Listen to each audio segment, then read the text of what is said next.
हमारे यहाँ पे बहुत कॉमन प्रैक्टिस है, लोग गारंटी का चेक दे देते हैं और लोग उसको रिसीव भी कर लेते हैं कि गारंटी का चेक है। अगर मेरी पेमेंट जो है मुझे ना मिली तो मैं गारंटी का चेक जो है वो पेश करके अपनी अमाउंट को रिकवर कर लूँगा। और ये गारंटी का चेक दो तरीके से दिया जाता है। कई दफ़ा वो शख्स खुद ही जो है वो अपना चेक इशू कर देता है जिसने आपसे डायरेक्ट डील किया होता है। कई दफ़ा ऐसा होता है कि पंचायती फैसला होता है या कट होता है, लोग इकट्ठे होते हैं, फिर वो डिसाइड कर देते हैं उनमें से एक बंदा, वो बच्चा है, लड़का जो भी है, उसका वालिद, उसका भाई या उसका कोई रिश्तेदार जो है वो गारंटी का चेक जो है वो उस शख्स को दे देता है जिसके उसने पैसे देने होते हैं। तो अब सुप्रीम कोर्ट ने एक फैसला दिया है जिसमें गारंटी के चेक के मुलजम की बेल का जो है वो उन्होंने डिसीजन लिया है और उसमें उन्होंने बड़ी ज़बरदस्त किस्म की बातें लिखी हैं कि अब गारंटी के चेक के ऊपर किस तरीके से जो है वो चीज़ें मामला आगे चलेंगे। ये मैं आज आपको डिटेल में इस वीडियो को मैं बताऊंगा। मेरी वीडियो को ध्यान से देखिए क्योंकि गारंटी का चेक एक ऐसी चीज़ है जो आपसे किस्तों वाले भी लेते हैं, जो आपसे जो है वो मुख्तलिफ शोबायात में काम करने वाले बिजनेस पार्टनर, लोग इर्द गिर्द जिनसे आप डील कर रहे होते हैं, वो आपसे गारंटी के चेक साइन करवा के रख लेते हैं,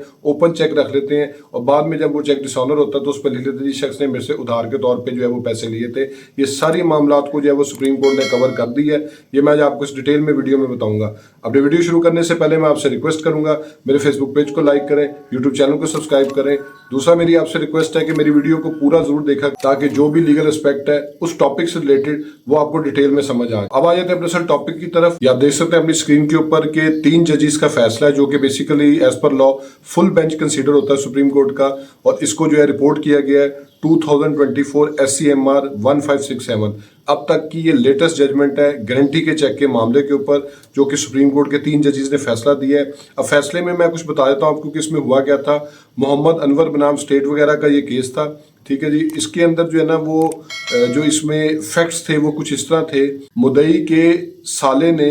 एग्रीमेंट किया मुलजम के साथ कि वो जो है ना मुलजम उसको अपनी जो है वो प्रॉपर्टी सेल आउट करेगा और जब वो प्रॉपर्टी सेल आउट करेगा तो उसको जो है वो आगे अपनी रजिस्ट्री ट्रांसफर जो है वो उसको देगा जब उसको पेमेंट मिल जाएगी। अब इसमें उसने उससे कुछ वादा किया कि यार अगर कोई मसला बना, कोई चीज़ इशू हुआ तो मैं आप ये आपके पैसे मानत है मेरे पास, मैं आपको पैसे जो है वो वापस कर दूंगा। तो उस शख्स ने क्या किया, उसने जो मुद्दई था ना उसके नाम का जो है ना एक गारंटी चेक दे दिया कि अगर आपकी पेमेंट ना मैं दे सका तो आप ये मेरा चेक पड़ा हुआ है, आपके जो है वो कंप्लेनेंट जो मुद्दई था जिसके साथ वो रिश्ते में था उसका साला था बेसिकली, तो उसने उसको कहा जी मैंने आपके बेनोई को जो है वो चेक दे दिया है, आप जो है वो चेक को कैश करवा लीजिएगा। हुआ कुछ इस तरह बाद में कि वो डील आगे चल नहीं सकी, कोई ट्रांजैक्शन का मसला बन गया, वो उसमें कोई इशू बन गया, वो प्रॉपर्टी जो है वो आगे ट्रांसफर नहीं हो सकी। तो उसके बाद क्या किया, जो मुद्दई के पास चेक पड़ा हुआ था ना उसने फौरी तौर पे जो है उस चेक को प्रेजेंट किया अपनी अमाउंट रिकवर करने के लिए। हालांकि वो उसकी अमाउंट नहीं थी, वो अमाउंट जो है वो उसके साले की थी। जब उसने चेक को जो है वो बैंक में जो है वो पेश किया,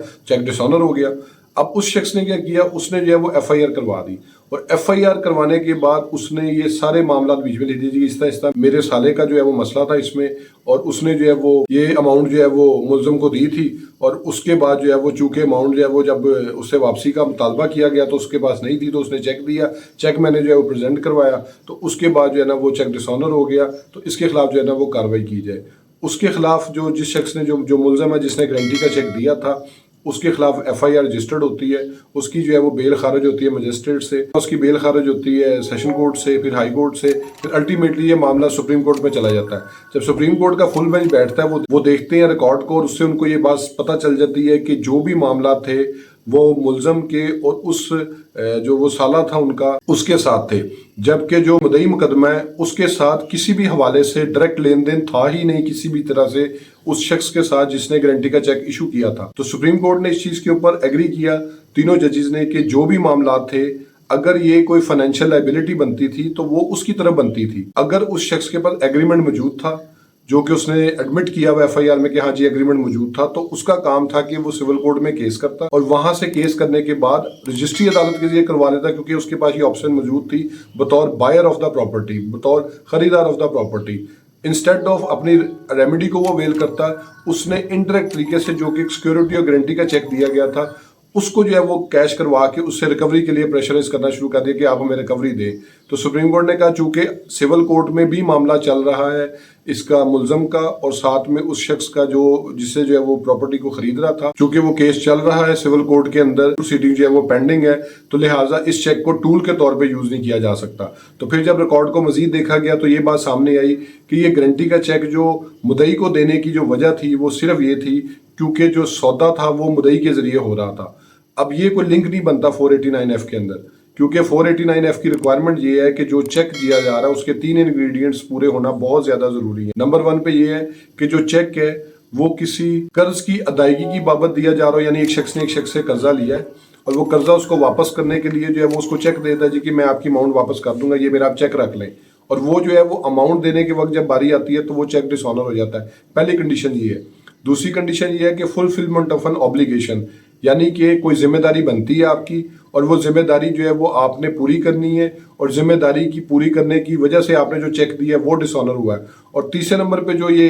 जो इसका प्रॉपर जो है वो जो इंपॉर्टेंट चीज़ है वो यही है कि चेक का डिसऑनर होना जरूरी है, इनसफिशिएंट फंड्स हो या कोई भी रीज़न हो, क्योंकि सुप्रीम कोर्ट ने इस फैसले में एडमिट किया कि बहुत सी वजूहत होती हैं जहाँ पे चेक जो है वो डिसऑनर होता है, लेकिन हर वजह को अलग-अलग से देखा जाएगा। और अगर एक शख्स का चेक डिसऑनर हुआ है तो जिस तरह मैंने एक पहले वीडियो बनाई थी कुछ दिन पहले, उसमें मैंने बड़ा डिटेल में बताया था कि अब फैसले अदालतों में इसी तरीके से हो रहे हैं कि अगर आपने किसी से पैसे उधार लिए हैं या आपने किसी से पैसे लेन देन में लिए हैं जिसमें आपकी जिम्मेदारी बनती है, तो उसमें हर सूरत में आपने जो है वो लिखत पढ़त करनी है। आपने ये बताना है कि अगर एक शख्स ने जो है वो बतौर कर्ज आपसे पैसे लिए हैं तो क्यों लिए, वो कर्ज किस तरह का था, किसने दिया, किसने लिया, किस तरह दिया, कितनी टर्म दी गई, कितनी पेमेंट की गई, वो सारी बातें आपने लिखनी है एग्रीमेंट की फॉर्म में। आपके पास एफिडेविट होना चाहिए या एग्रीमेंट होना चाहिए। तो ये सारी बातें जब तक मुकम्मल नहीं होंगी उतनी देर तक आप गारंटी के चेक का जो मुलजम है कोई भी है वो जिसने वो चेक दिया उसकी आराम से बेल हो जाएगी। फिर इसमें एक बड़ी इंपॉर्टेंट बात कि सुप्रीम कोर्ट ने इस बात को हाईलाइट किया रिकॉर्ड की परusal के वक्त, वो मैं आपको बता देता, that the complainant has no nexus whatsoever with the petitioner,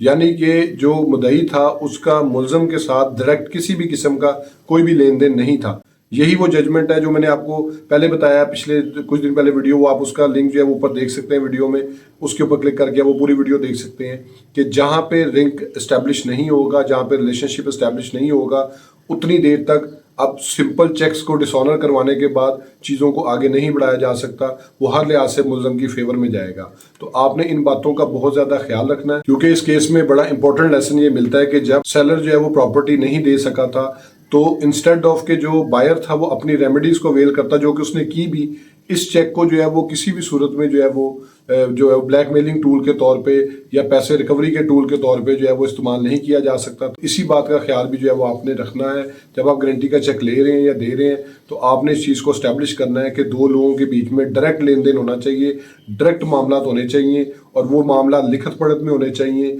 क्योंकि अब इस तरह नहीं हो रहा कि आप सिंपल किसी को 20 लाख रुपया जो उठा के दे दें और उसके बाद आप कहेंगे कि वो तो इसने मेरे से कर्जा लिया था, कर्जे की वापसी में उसने, क्योंकि लोग इन्वेस्टमेंट करते हैं और इन्वेस्टर के तौर पे जो है वो कहते हैं जी प्रॉफिट आ रहा है तो ठीक है, जब लॉस होने लगता है तो वो उसका चेक गारंटी का पेश करवा के जो है वो उसको डिसऑनर करवा लेते हैं। बहुत सी चीज़ें ऐसी हैं। होप्स आपको ये वीडियो पसंद आई होगी। मेरे फेसबुक पेज को लाइक करें, यूट्यूब चैनल को सब्सक्राइब करें ताकि लीगल टॉपिक्स रिलेटेड इसी तरह एडवाइस मैं आपसे शेयर करता रहूँ। Thank you for watching.